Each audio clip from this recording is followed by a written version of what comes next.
Hello friends. हाल के दिनों में अगर हम लोग देखें तो कलादान प्रोजेक्ट एक बार फिर से चर्चा का विषय बना हुआ है। इसके पीछे मुख्य कारण यह है कि जिस तरह से इन दिनों भारत और चीन के बीच सीमा पर गलवान घाटी को लेकर जो विवाद उत्पन्न हुआ है, ऐसे अगर देखा जाए तो इस प्रोजेक्ट की शुरुआत 2008 में ही भारत और म्यांमार के बीच में एक समझौते के तहत हुई थी और जो है इस प्रोजेक्ट पर लगभग 484 मिलियन अमेरिकी डॉलर लगने की उम्मीद जताई गई है। इस प्रोजेक्ट के बारे में और बात करने से पहले एक चीज़ हमें और समझना होगा कि भारत का जो पूर्वोत्तर क्षेत्र है वो भारत के अन्य भागों से सिर्फ एक ही मार्ग से होकर गुजरता है, जो आपका है सिलीगुड़ी कॉरिडोर या उसको चिकन नेक भी कहा जाता है। जो हम लोग मैप में रेड कलर का सिंबल देख रहे हैं वही आपका सिलीगुड़ी कॉरिडोर हो गया और यह कहा जाए तो मुश्किल से 20 से 22-23 किलोमीटर का क्षेत्र में फैला हुआ है। अगर इस सिलीगुड़ी कॉरिडोर पर किसी तरह का कभी कोई रुकावट आती है या सीधे तौर पे कहें तो मान लीजिए चीन को इस पर रुकावट खड़ा करता है तो भारत का जो है पूर्वोत्तर क्षेत्रों से संपर्क कट जाएगा और अगर संपर्क कट जाएगा तो निश्चित ही एक सोचने वाली बात हो जाएगी कि कैसे उसे भारत संपर्क स्थापित करे। हम लोग चीन के संदर्भ में बात कर ही सकते हैं कि उसकी अरुणाचल प्रदेश को लेकर क्या नीति है, तो नीचे ही एक संवेदनशील विषय है। हम लोग 2017 का उदाहरण देख सकते हैं कि डोकलाम विवाद को कैसे चीन ने सड़क बनाने की कोशिश की, फिर है कि भारत और भूटान के सैनिकों ने जाकर वहां पे चीन को सड़क निर्माण कार्य से रोका और एक है कि भारत ने काफ़ी सक्सेसफुली उस स्टैंडअप को ख़त्म किया।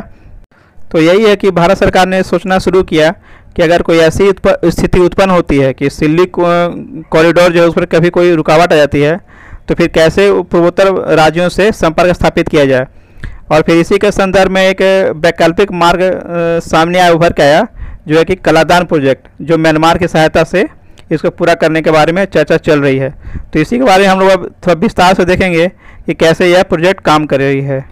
तो इस प्रोजेक्ट को अगर देखा जाए तो सबसे पहले कलकत्ता बंदरगाह से आपका जो म्यांमार का सितवे बंदरगाह है उन लोगों के बीच समुद्री मार्ग से जोड़ा जाएगा और इन लोगों के बीच में जो दूरी है वह 539 किलोमीटर की रहेगी। उसके बाद सितवे बंदरगाह को म्यांमार के कलादान नदी मार्ग के माध्यम से जोड़ा जाएगा, जो कि इन दोनों के बीच की दूरी रहेगी वो 158 किलोमीटर के रहेगी और वो नदी के मार्ग से होकर जाएगी। फिर इसके बाद है कि पलेतवा से कलेतवा के बीच की दूरी जो है 129 किलोमीटर की रहेगी और वो हाईवे के माध्यम से जोड़ा जाएगा। और उसके बाद है कि आपका कलेतवा से जो म्यांमार में पड़ता है वो सड़क मार्ग से भारत के पूर्वोत्तर राज्यों के अन्य हिस्सों से संपर्क स्थापित की जाएगी।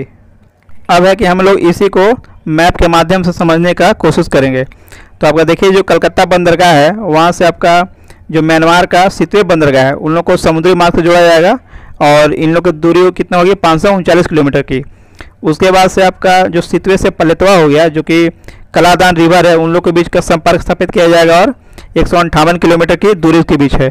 फिर है कि पलेतवा से कलेतवा की जो बीच की दूरी है वो हाईवे से कनेक्ट की जाएगी और इन लोग के बीच की दूरी 129 किलोमीटर।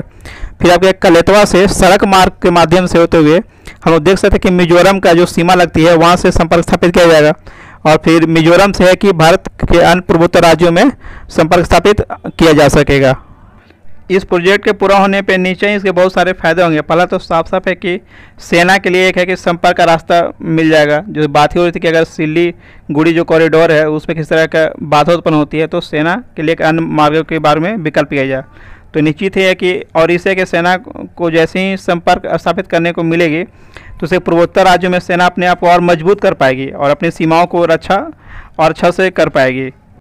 एक चीज़ और है कि जो भारत की एक्ट ईस्ट पॉलिसी है उसको भी आगे बढ़ाने में महत्वपूर्ण भूमिका निभाएगी ये कॉरिडोर।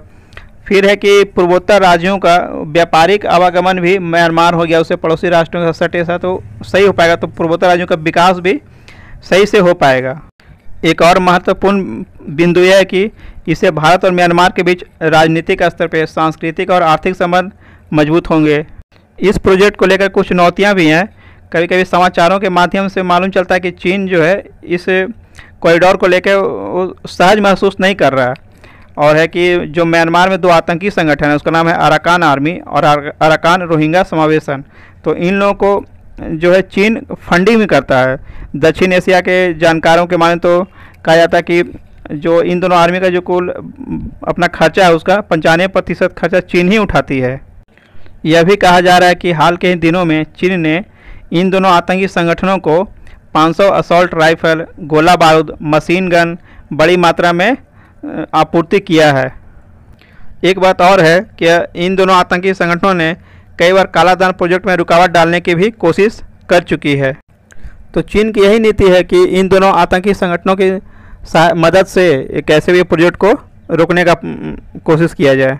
इस प्रोजेक्ट को 2015 में ही पूरा हो जाना था, लेकिन इस प्रोजेक्ट को पूर्ण करने में थोड़ा लेट हो गया। लेकिन चलिए, फिर भी उम्मीद किया जाना चाहिए कि भारत सरकार और म्यांमार सरकार मिलकर इस प्रोजेक्ट को जल्द से जल्द पूरा करेगी, ताकि इस प्रोजेक्ट के द्वारा जो लक्ष्य निर्धारित किया गया है उसको पूरा किया जा सके और दोनों देश शांति स्थापित करते हुए विकास की दिशा में अग्रसर हो सकें। Thank you.